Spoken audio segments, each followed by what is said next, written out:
చంద్రబాబు నాయుడు గారి ప్రభుత్వం అధికారంలోకి వచ్చిన తర్వాత సర్వశాఖ మంత్రి నారా లోకేష్ నాయుడు గారి ఆధ్వర్యంలో రాష్ట్రం మొత్తం మీద ఎక్కడెక్కడ భూములు దోపిడీ చేయడానికి అవకాశం ఉందో ఏ ఒక్క అవకాశాన్ని వదిలిపెట్టకుండా అభివృద్ధి పేరు చెప్పి, కంపెనీల పేరు చెప్పి, మరో రకంగా పేరు చెప్పి తనకు కావాల్సిన వాళ్ళకి, బినామీ కంపెనీలకు, తన సొంత మనుషులకు యథేచ్ఛగా కట్టబెట్టే ప్రయత్నం చేస్తున్నారు నారా లోకేష్ నాయుడు గారు.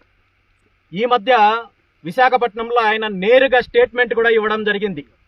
నేను ఎకరా 99 పైసలకు ఇచ్చేస్తాను, ఉచితంగా ఇచ్చేస్తాను, మొత్తం ఈ రాష్ట్రంలో భూములు ఎంత ఉంటే అన్ని నేను ఇచ్చేస్తాను అంటూ ఏదో వాళ్ళ నాన్న చంద్రబాబు నాయుడు గారు లేదంటే వాళ్ళ తాత ఖర్జూరు నాయుడు గారి ఆస్తులు అన్నట్టు ఈ రాష్ట్ర భూములకు సంబంధించి విచ్చలవిడిగా బరి తెగించి లోకేష్ నాయుడు గారు మాట్లాడే పరిస్థితి ఉంది.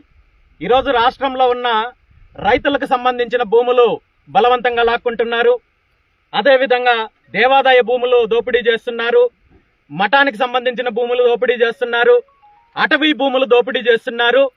ఈరోజు ఇంకొక అడుగు ముందుకు వేసి రాజధాని ప్రాంతంలో మంగళగిరి నియోజకవర్గంలో ఉన్న సుమారు 70 సంవత్సరాల నుండి వక్ఫ్ బోర్డు అధీనంలో ఉన్న భూములు ఏవైతే 70 ఎకరాలకు పైగా ఉన్న భూములు బలవంతంగా సేకరించి తన బినామీ కంపెనీలకు అప్పజెప్పడానికి నారా లోకేష్ గారు ప్రయత్నం చేస్తున్నారు.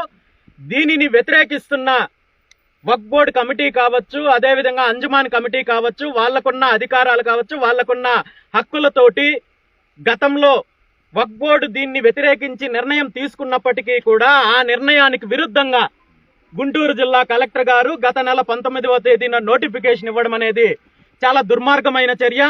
ముఖ్యంగా ఈ